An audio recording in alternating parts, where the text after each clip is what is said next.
MBTA Advisory Commuter Rail Subcommittee, although we actually renamed ourselves and the name's escaping me. Brian, what's our new name? Passenger and Regional Rail Committee. Very good. It's a bit of a mouthful, but important to remember. Okay, so I'll call the Passenger and Regional Rail Committee to order. And so the first item is and welcome everybody. The first item is minutes from our last meeting, and people have had a chance to read through them. Thanks to Isabella for putting together such thorough minutes.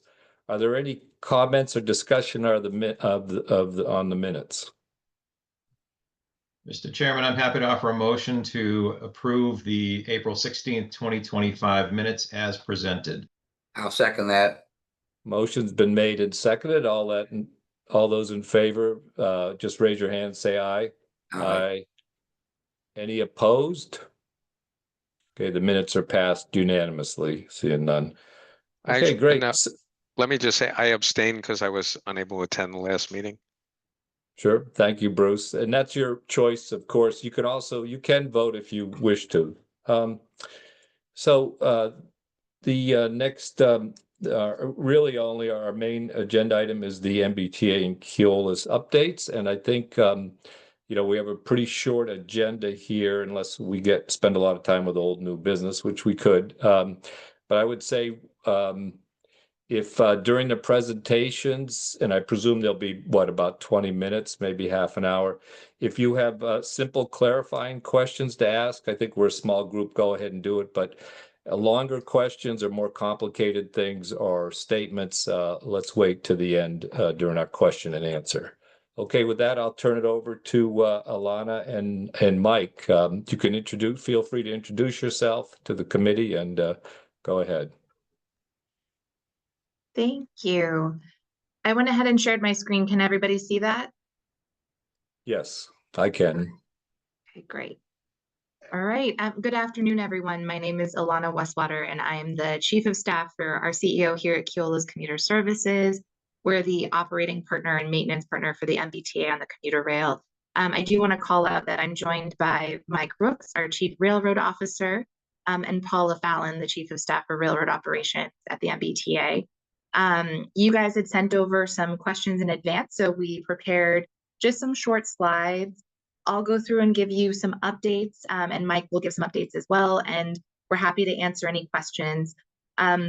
As you guys can tell, I am sharing my screen, so if you raise your hand, I might not be able to see you, so I'm not intentionally ignoring you. And Rob or Hannah, I ask your help if there is a hand that goes up and I miss it as we're going through this.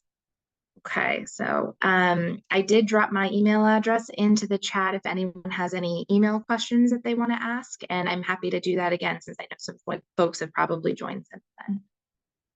So first, let's go ahead and start with performance.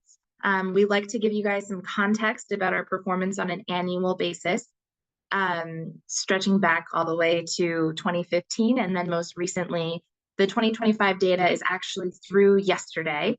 As you can see, there's been a tremendous amount of work in partnership with the MBTA to make strong improvements in performance over the course of the more than a decade that we've been here.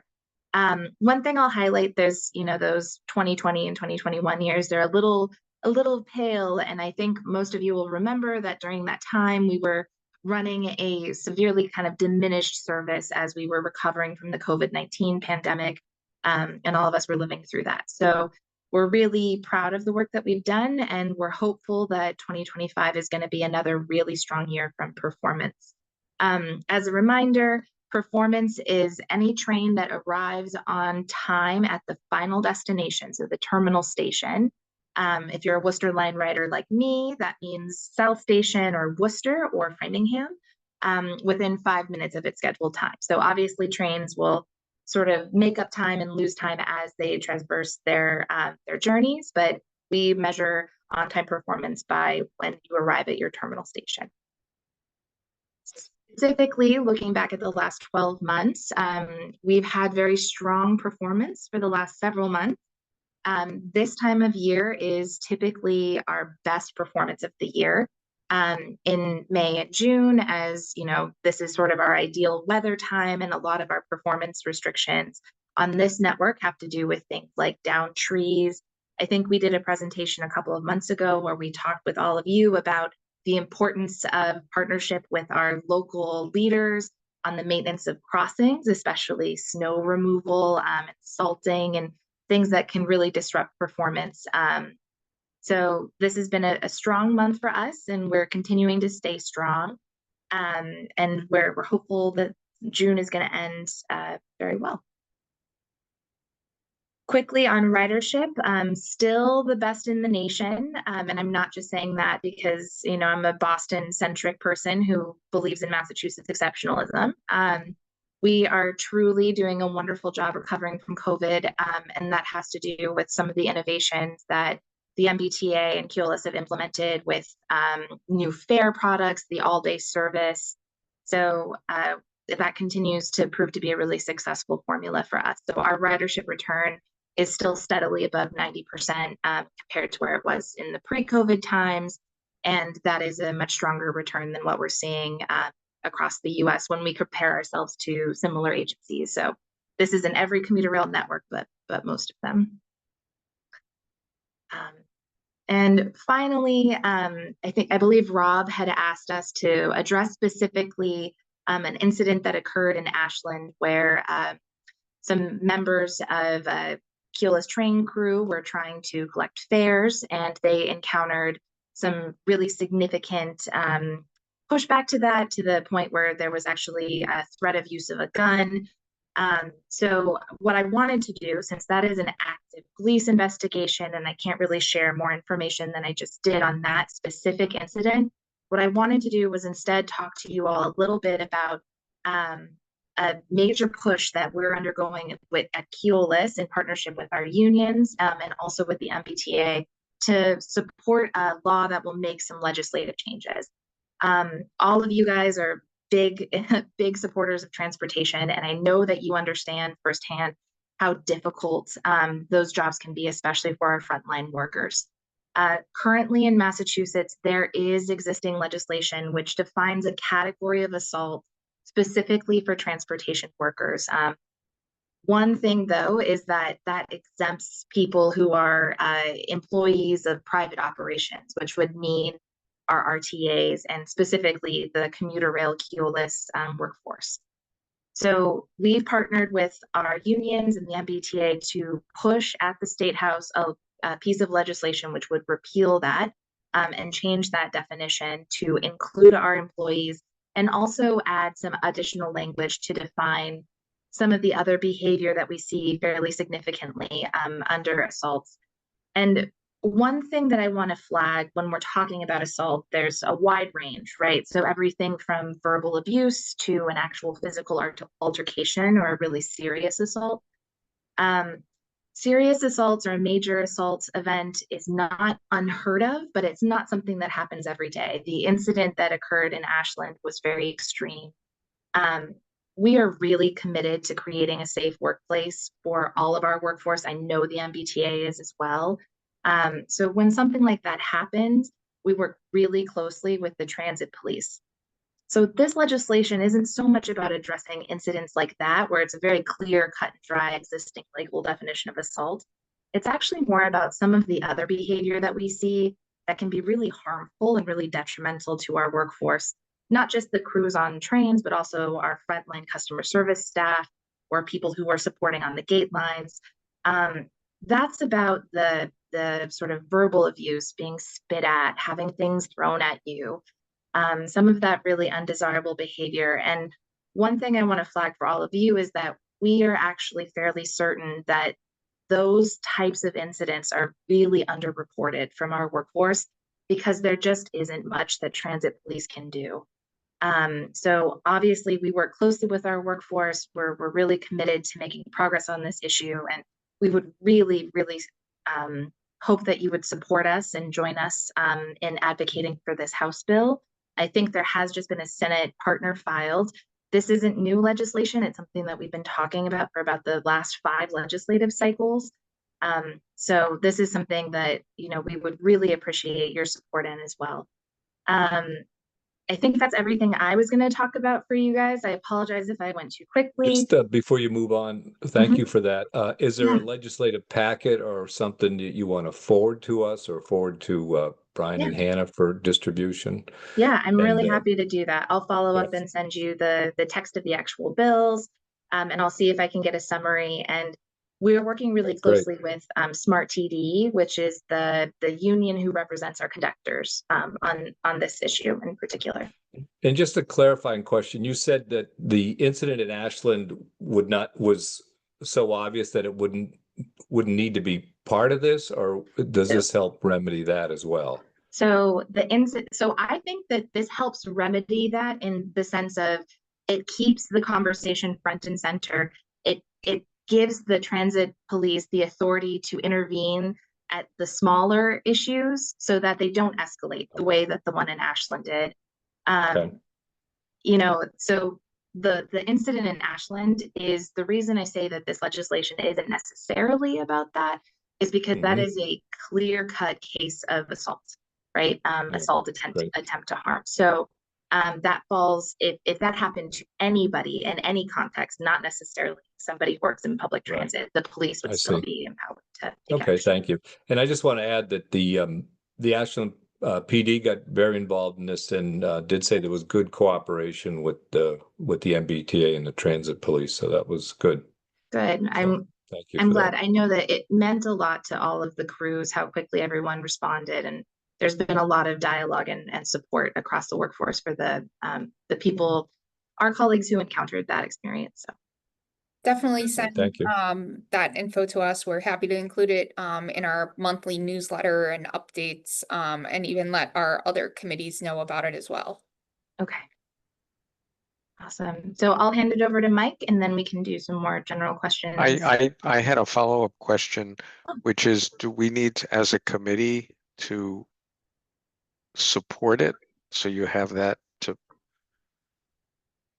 We would certainly welcome that if that's something the advisory board would be able to. I'd ask that of the committee. Do we want to do a resolution in support of it, or do we want to wait till we have a chance to read the packet? It might be good to wait. That would just be my suggestion since it's the first time hearing about it.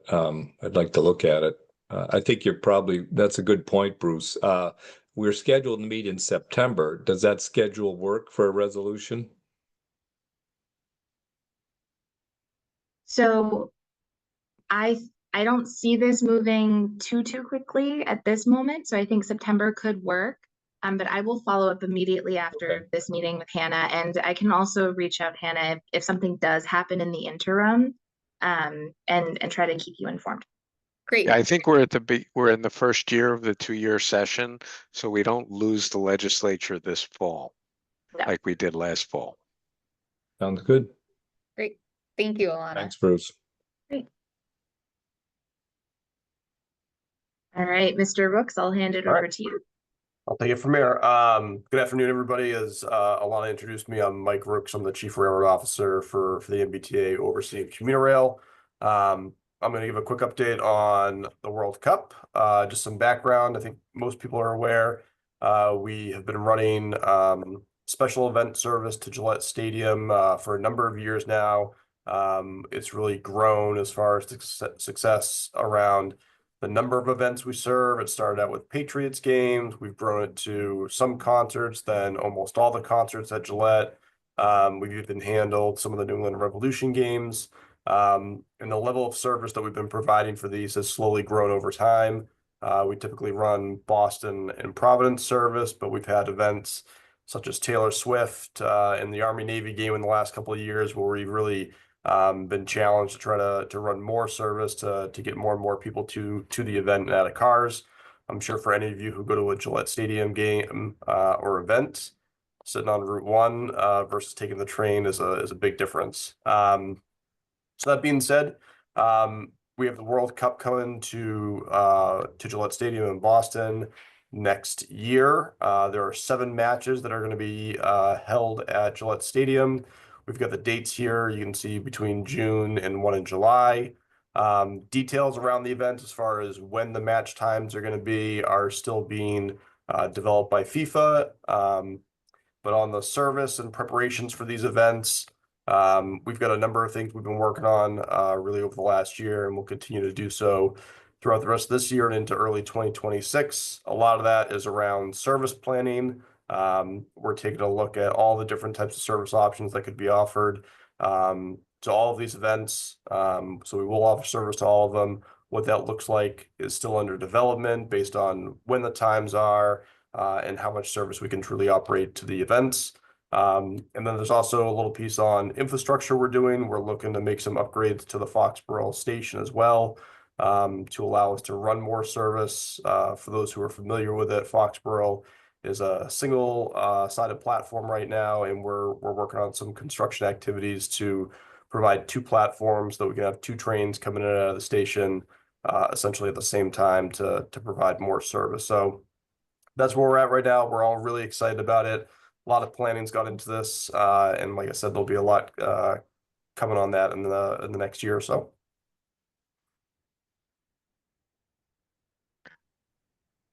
And Alana, I think that was it for updates. So I guess we'd open it up for any questions. I'm sorry, I have a question. Yep. Having spoken to my daughter who's took the train to one of the special events, are there recurring issues of not having sufficient train cars For special when people events? go? No, so the way the special events trains work, in order to buy a ticket for it, you do that through the mobile app, the M-Ticket app. It's a set number of tickets based on the set number of cars that are going to be on there. I will just say they're extremely popular, particularly out of Boston. Sell out almost every Boston train that we run to a Gillette event. So that was really the question I had. I didn't know how you handled the capacity. It sounded like it worked pretty well. Yeah. Yeah, it works really well. Like I said, if you compare it to driving, it's a totally different experience. But yeah, there's lots of demand for it. And like I said, we look at every way possible to try to move more and more people to events via train. Okay. Well, thank you for that, Michael. Is there are we now in the Q&A period of our meeting? Are you guys finished? Okay.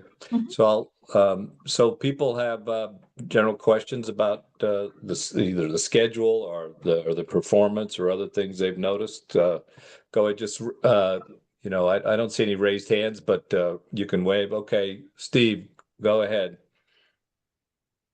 Oh, and by the way, Steve, that reminds me, oh no, I'm sorry. That was Alan sent the thing about the Mass Pike, which we should probably touch base on that. But sorry, go ahead, Steve. All right, so in the news lately, there have been two things with Keolis, and one of them has been thoroughly covered, so I don't think we have to, which is South Coast Rail and the problems, and they seem to have been resolved, and that seems to be running well. The other thing that's been coming out is all those accidents at grade crossings. And I was wondering if we can get more information on that, and because particularly, I just can't believe some of these accidents even happen, because I haven't been there, but I looked at Zoom. I mean, what is it? Google Earth. I look down and I see, the railroad crossing has gates on 2 gates, plus it has the divided roadway. And I'm saying, how could someone possibly get around that and violate that? So, and I realize they might be still under investigation, but could you give us as much information as you can? Yeah, a lot of people. I'll take that one. So, yeah, some of these incidents, and they're all unfortunate, are still active investigations, so we can't talk too much about details. I will just say some of the things that the MBTA and Keolis have worked on around grade crossing safety has been at the forefront of what we do. Every day we focus on it a lot. We've got a number of initiatives that we've done over the last couple of years around improved signage. I think we probably gave an update last year to the advisory board that we actually went around to every one of our grade crossings in the last year and did new markings, new signage. We put bollards up everywhere to designate where the railroad tracks are so that people don't end up going down the tracks, which is far and above what the standards are from the Federal Railroad Administration. So we actively trying to do as much as we can to improve safety, work with towns on communication. We work with Operation Lifesaver pretty regularly. We have the ENS Awareness Day coming up next week, which ENS signs are the little blue signs that are on every single railroad crossing telling you if there is an issue, you call this number. It's got the location on it. It's the quickest way for us to respond. So there's always more work to do to gain awareness around crossing safety, but like I said, we are actively doing that every day. So, I realize you're investigating all of these things, but in a situation where you have the road dividers, and you'd have to drive up the wrong side of the road, on the wrong side of the divider, to try to get around there. I mean, are people actually doing that? Yeah, I can't comment too much about some people's behaviors, but like I said, as far as what the crossings physically have out there for infrastructure, it's far and above what the standards are. All the crossings have been fully functional for all of these incidents, so I guess I'll leave it at that. Well, I mean, there are certain things you can do, and I understand why you do it. You know, you can have 4 gates. You can have 2 gates with the road divided for long enough things that you would think no one would drive by down there, and I'm not sure what else. I have a technical question, but another possibility. But if that isn't working, I mean, would you have to consider putting down 4 gates at each crossing instead Steve, of? how about, here's my divided? suggestion. I think we're scheduled to do Operation Lifesaver in September. Is that true, Hannah? Are we still on board for that? So maybe we can get some kind of report, about what's going on, so we can look for patterns. I wasn't aware of the incidents you mentioned, Stephen. So it'd be good to know just, what is happening. Are they increasing, decreasing? How are your measures working? There've been some unbelievable accidents with people have been killed, and you Well, would there's one think, here in Ashland recently. So yeah, and the T is doing the right things, is doing the things that should stop this from happening, and yet it continues to happen. Yeah. So well, there's I think always going to be it's important some. I ask think we have to why. look at the patterns. So I don't know. Can we, you guys? I know you can't talk about specifics, but can we get some kind of report which Yeah, tells us what's going I'll on? just say, Rob, I think you've hit on exactly a strong point that Mike was making, which is a lot of this is behavior that we see from pedestrians and drivers around crossings and the incorrect use of the infrastructure. So partners like Operation Lifesaver are really, really helpful. And one of the most important things you all can do is help connect us to people in your communities who are raising awareness about how to safely interact with railroad infrastructure. And I think Mike said we've done a lot of work recently in the new South Coast Rail territories and communities to really make sure that everyone from school bus drivers to new drivers know how to safely interact with. We'll get an update in September, hopefully, maybe with some report on effectiveness. Yeah. Could I bring up? Let me just ask, part of that. I just want to ask something technical, because it occurs to me that today we have the technology to stop just about all of these accidents, and the technology is available. Every traffic signal lights, we have cameras that detect automobiles there. We also have positive train control. Is there anywhere that they have cameras on the tracks to see if an automobile is on the track when a train is approaching? Apply the positive train control to stop the train in time, or at least get it slow enough to reduce the damage? Has anyone thought about that, or is that being done? So we do have cameras at some of our locations. There's no interface between the cameras and the positive train control system. If there was a vehicle that went through the gates, there's not physically enough time, even if you could send the signal to the train to stop it, as far as how long it takes a train to stop. But like I said, we do have some of that infrastructure out there to see where maybe there's some behaviors that are happening at certain locations. So I think I'll go a little bit further and say what Mike and Alana are not saying. Hi, Mike. Because I think it's okay to say this. The vast majority of the train on motor vehicle collisions that have occurred on our property, including the most recent ones, were due to the motorist deliberately trying to beat the gates at the last minute. And in both cases of the 2 in very recent memory, the gate was down and the motor vehicle went through the gate, took out the gate infrastructure, and was hit by a train. There's not much you can do if someone breaks through the gates, obviously. Correct. All right. Thank you. I see Sheila has her hand up. And thank you, Mike and Steve, for that. Sheila, go ahead. Sure, thank you. I was at a chamber event yesterday, and General Manager Ng mentioned that the rails are moving towards a 30-minute headway. I wanted to make sure I understood that correctly, and what's sort of the general timeline on that? And is it all the rail lines, or is it there going to be a rollout? That's a great question. I just wanted to add, because that was going to be my question. I read that in the capital plan summary from the paper. So, and that's really an interesting question. So thank you, Sheila. Go ahead, you guys. So that is the long-term goal for the majority of the system, particularly the inner segments of most lines. It's all subject to significant investment that's, that most of which we don't currently have funded. However, we do have, for example, 30-minute frequency in both directions between Beverly and Boston today. There is a fully funded project to have 30-minute frequency in both directions between Boston and Worcester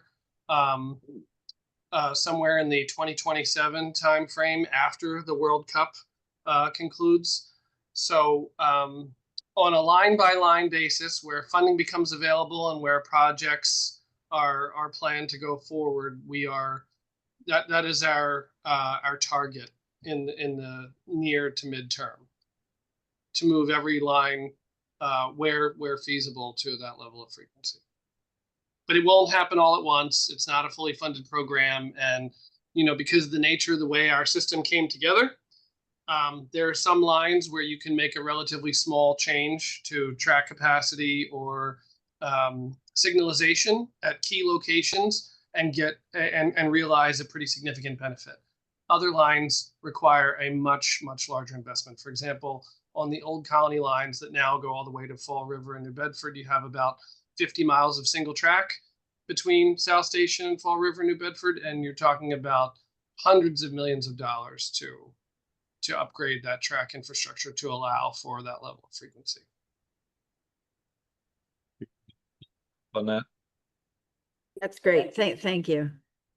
And I do have a follow-up. So how did you guys decide to prioritize the Worcester Framingham line for the 30 minutes? That's going to be the first one, and you expect it to be effective in 2027. Is that correct? That is our target date for right now. So we haven't announced a firm completion date, but that's our target date right now. And the reason is because we had identified that by upgrading the signals at two key locations for a relatively, I won't call it inexpensive, but a manageable investment, we could make a near-term improvement in service. And that improvement is fully funded by the fair shares funding. So Mike, that would include what, additional engines and additional cars for the line? Is that right? So that's only for the signal upgrade. So the additional vehicles are coming from an existing overhaul program that we had underway. So as we get more locomotives back from an overhaul program, take delivery of additional bi-level coaches on that time horizon, and this is around the clock, Mike. So we're talking middle of the day, every half an hour as well, or just during rush hour, or what's the plan? That is the current plan, is that it would be. Mike, tell me if I'm saying the wrong thing here, but we're talking 30-minute frequency in both directions all day. Yeah, wow. Yeah. If you take the current Worcester schedules, which are 60-minute service all day, it'd be looking to essentially double that across the same. All right. So have you guys been in touch with? Well, probably not, but there are 4 grade crossings in Framingham and Ashland within about 4 miles of each other in congested downtown traffic areas. So are the local municipal officials been briefed on this? For example, in downtown Ashland, we're now dealing with a 40B project with 200 apartments, and they're doing traffic studies based on a certain train schedule.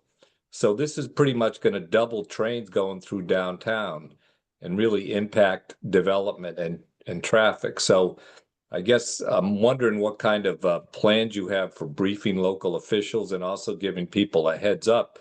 As they're doing traffic studies, their current information is really not accurate.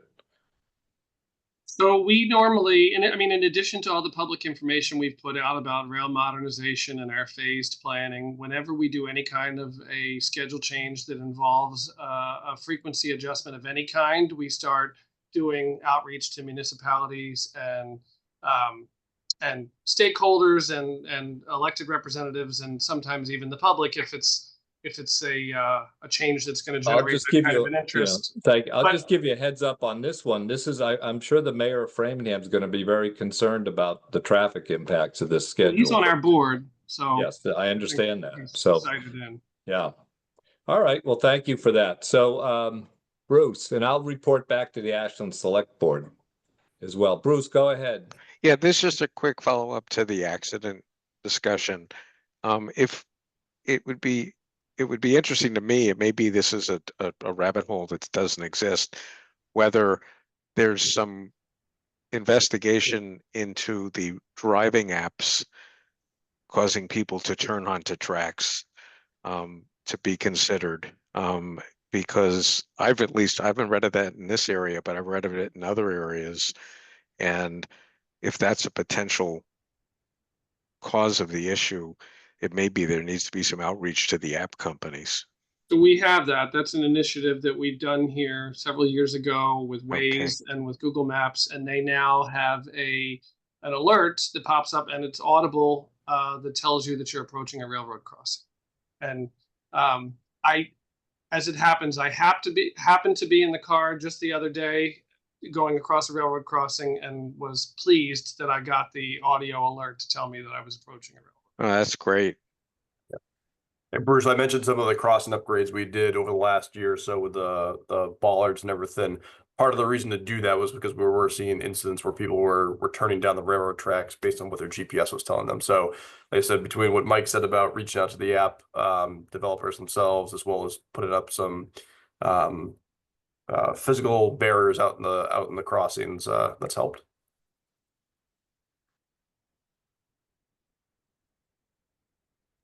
Any further questions or comments for our guests?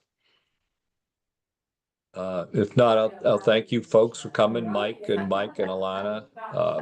I got a question.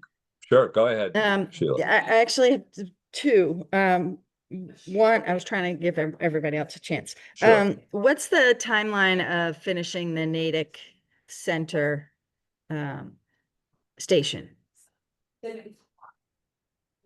Mike, go into that one. I believe it's on track right now to be done by the end of the year. End of winter, so end of calendar year? Calendar year 25, yep. Okay, all right, great, excellent. And then I have another question. It's not really, it's kind of a complaint. I should have sent it to you earlier. In Wellesley Square, we have new signs and there's a lot of confusion on track 1 versus track 2, inbound, outbound. Some of it is it's labeled Boston platform. Is there a way to, I don't know, lay out all the signage and kind of figure out what works for people? I receive complaints that, Yeah. folks are on the wrong Thank you for side pointing and all that that. out. That is sort of a known issue that is being addressed by rationalizing the signage. Track 1 and track 2, we're trying to rationalize our track nomenclature across the whole system because it's been historically kind of a mixed bag. I can think of at least 1 or 2 stations that have track ABC on the system, and there are, particularly on the Worcester line, there are static signs that say inbound track, outbound track. And in recent years, that's not even necessarily how the tracks are used because of all the track changes that go on, both to accommodate ongoing projects like the one in Natick, but also just, with the increased frequency, if there's a train that's running behind and it needs to be passed on the other track, dispatchers will do a track change. So you very astute observation, and we have been in talks with Keolis about rationalizing the track nomenclature across the system, but we know about Wellesley Square in particular. So I would say, and I'll need to confirm this, that track 1 and track 2 are the that is sort of the future nomenclature for the tracks. That's how they will be labeled, and that the inbound, outbound, Boston direction signage will come down. Okay, that's great. And if there's any opportunity to be a test case, I'd love to be part of it. My husband and I argue about it all the time. Thank you. Thanks. Rob, I wanted to go back 1 second about the development. That is very, very useful intel. And I would just say, as sort of a plug, that anytime any communities or municipalities are planning developments, it is a good idea to get in touch with the MBTA about service assumptions. Because particularly at this moment in time, the current level of service reflected in the current schedule is not necessarily reflective of what we're planning 5-10 years from now. And that's going to be really relevant for traffic studies and for developments. So it's very useful for us to have open lines of communication about that. I'll pass that along. Thank you. All right. Anything else for our distinguished guests? And Paula, thank you for being here as well. I see Steve. Steve, Yeah, because we any usually kind of talk last about parting shot? we usually talk about how well the conductors are collecting tickets and all. And I've been noticing they've been pretty good at it, except when they are is in the evenings, especially evenings going out of Boston. And that time in particular is when we need not only the conductors collecting their tickets, but we need them in their best, friendliest behavior, because these are the people who might, generally speaking, are using the train for the first time, and particularly weekends. These are the people that say, oh, I'm going to take the train into Boston. And I can see that people, they're not commuters. They're people that are coming in, a lot of them the first time, and we want them to come back and keep continuing to use the train. And that's where the conductors really should be making sure they collect the tickets and being very informative. And I've not seen that happening as much as it should be. I think you need to educate the conductors that these are likely to be new people, and they should be more helpful. One person was just not helpful at all. Usually when you get out at Back Bay, train pulls in and the conductor was yelling what the name of the station was, and the conductor was standing there silently. She wasn't saying a word. And I even mentioned that to her, and she looked at me like I was crazy. But that's really important. People need to know what train to get on, and are they on the right train, and their tickets are being collected, so they have a good experience and they're going to come back again, because those are your future repeat customers. Yeah. Thank you for that feedback. And I'll just speak for Alana. These are things that we message to the workforce all the time. It is a large workforce, and like any workforce, there are some individuals with some inconsistent behaviors from what the policy and operational directives are, but we receive that kind of feedback and make sure that we ramp up reminders and training and make sure that if there need to be additional instructions issued, we do that. On the fare collection topic, we have been making tremendous progress, as you pointed out, with in general, overall, an improvement. We all still experience sort of an inconsistent experience when it comes to fare collection, but it is trending in the right direction. And the last thing I'll say about that is later this summer and into the early fall, we're going to have the automated fare gates installed at South Station. They will be two-way gates, so customers will need to tap both in and out with valid fare media. And then in the months after that, the gates will go in at Back Bay and at Ruggles. But you still need to have adequate staff on the train to collect those tickets. Yeah, this doesn't imply in any way that there's any kind of reduction in staff or a relaxation in the conductor's fare collection duties or otherwise, but it's belts and suspenders. Yeah, I mean, last Friday night, my ticket the tickets were not being collected at all. And sometimes there's not enough staff to cover all the trains or whatever. But those seems to be the only times now where the tickets are not being collected. I'd like to add, though, on a positive note, on June 14th, last Saturday, the conductors on the Worcester Framingham line were awesome. The trains were jam-packed, and they did a really good job because people were upset that they were crowded, and they just worked the crowd really nicely. Thank Thank you you. for that. I imagine you're talking about the action, the No Kings action, or was that? Yeah, on and June it was 14th? Pride Parade too, and there was Oh, a right, of and course. a Red Sox game, so there was the Oh, big crowds. trifecta of enormous crowds, and Yeah, great. it was really great and smooth. Yeah, And thanks I for also, that feedback. I also noticed that it seems to be those are one of the most problems the conductors have on those nights. It seems that some people have seemed to think that they can ride the train for free, that it doesn't occur to them they have to pay. And I did see a conductor who was doing a pretty good job of informing people, well, come on, you have to pay. So they are Yeah. doing a good job, but it has to be more consistent. Thank you. Thanks, Steve. Just one last thing, was any updates on the Alston layover facility and that whole thing? Is that moving along, Mike? And anything to communicate to us over that? It's an ongoing we- discussion. It's certainly there's no movement. I would say that it remains pretty much the same. We know that there are stakeholders that would rather have the layover facility relocated somewhere else in the greater Boston area. Yeah. That alternate location is yet to be identified and agreed to, but those conversations are ongoing. Okay, thank you. Anything else? We let our guests go and see if we have anything else we want to talk about.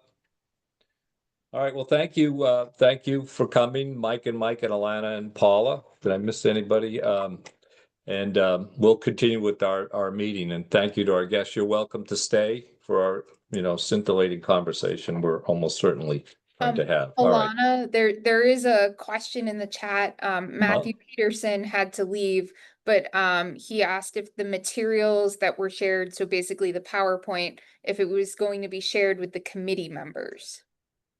I'll send you the PowerPoint deck, Hannah, and I'll send you the copies of the legislation that we discussed as well. Perfect. Great. Thank you so much. Thank you. And always appreciate everyone taking the time. I know it's always a busy time. So we appreciate the hour that you spend with us. And for Mike, just so you know, we had someone from the New Bedford delegation who likely is going to be joining our meetings. Brian, Isabella, and I were down there yesterday, and we met with both cities, and it was really positive thus far, and we got to see the stations also. So they're looking forward to joining this committee and getting more involved. Wonderful. Thank you. Thank you. All right, All right, thanks thanks, everyone. folks. Summer. Thank you. All right. So just an update, we're not currently scheduled to meet again until September 17th. So I presume that's okay with everybody. If we have some urgent need, we can always, I guess, put out an email and see if people are willing to meet, but that's the schedule at this point. And I think, Mike, just quickly before you leave, I think that would be the next time that you would join us. August 17th? September. September 17th, September yes. 7th.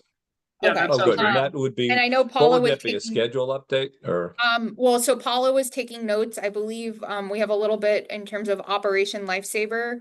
And then probably any general updates from Okay. summer service into the fall schedule changes, Yeah. the usual. Is that would is that probably good be- timing for the fall schedule though? I guess that's my question. It could be a touch too early for a preview with the fall schedule change. Okay. But we can circle back on that. As we get Okay, closer, great. that information is available, and if it's all being socialized with leadership and with other stakeholders, then I'm sure we can share it. If it's a little bit too early, maybe we can Okay. adjust the date of the briefing. And I presume we're meeting in October, right, Hannah? That's pretty much our plan as well. Yeah. Exactly. So- So we so can we always could do shift that. around when Okay. Mike and the team come. Great. Thank you so much, Mike. Really appreciate it. Thanks, course. Mike. Thank you. Okay, so old new business. I didn't have anything particular that we, but did members or Hannah have anything to follow that we should be following up on? Nope. We did the operating budget presentation to the MBTA Board of Directors that Deborah Mhm. Roberts led, that you saw from the full advisory board. Like I mentioned yesterday, we were in Fall River in New Bedford. Yeah, So that's great. likely, if it's acceptable to the committee, we told them they're more than welcome to join us as Sure. regular members. So I'll try to make sure that they're on our distribution list for this committee. even if it's just them listening in to what's going on and maybe relevant to South Coast Rail. Wonderful. And one thing I also like to remember, and I see Bruce is here, is the Littleton parking lot, and if there's anything ever going to happen with that, but so I don't know if there's, anything we should, keep on our schedule about that. I think that's something that somebody needs to take some initiative on. The other thing I remember that we talked about was periodic updates on the Keolis or the re-procurement, which I think has still been put off. So that's one thing, Hannah, maybe to mention to Mike, if there's any updates on the procurement for commuter rail, he should include that in his little meetings with us, just so we're aware of what's happening or not happening in terms of that. Okay. And again, we're starting to go out and see our cities and towns this summer, so that's going to be really great. Speaking of Littleton, I've been in touch with them, so hopefully we have That's a great. meeting scheduled sometime this summer. Because they're really the ones that aren't involved in this discussion, and really it affects them, right? So that'd be good to get them involved. Yeah, I was kind of optimistic because I saw some construction equipment there, but they were using the field that's available for expansion to park the construction equipment on the ongoing road construction. Okay. That's a good thing to bring up with them. Yeah. It would be, the entire area around there has now been zoned for commuter rail housing. Really?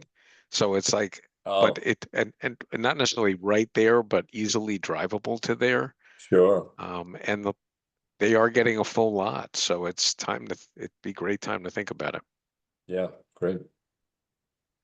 All And right. Anything else? I guess we can. Yeah, we want to yes. remind them, well, we always want to have a report on the progress in electrification of the system. Yes. That should be just a regular thing we automatically get. Yeah. And we went back and forth a bit on that at our last meeting. So yeah, good to have an update. If not from, what's that guy's name? He's that's always is Hannah there? Alistair, is that? Yeah, Alistair. If not from Alistair, at least maybe Mike can give us an update on what's going on. It'd be nice if we could hear from Alistair, at least twice a year, I would think. Yeah. Directly. So maybe looking in the November, December time frame, maybe January, something like that for Alistair. Great. Okay. Anything else? Thank you all. Everything going well? Anybody want to share any commuter rail stories before we leave? I thought that incident in Ashland was kind of hairy, but interesting that there's legislation has grown out of it. So that's probably a good thing. So I always wanted to ask, whenever you look and on the email announcement that says delay due to an unruly passenger, I'm just wondering, how unruly is it normally, or what are they referring to? What's the real translation of that? Is it someone just called the refused to cops? pay, It means they've called the police. Yeah. Yeah, did the police called in? I don't know. And I've watched some of those interactions where people don't want to pay or think they shouldn't have to pay. It can get a little heated. So, yeah. Anyway.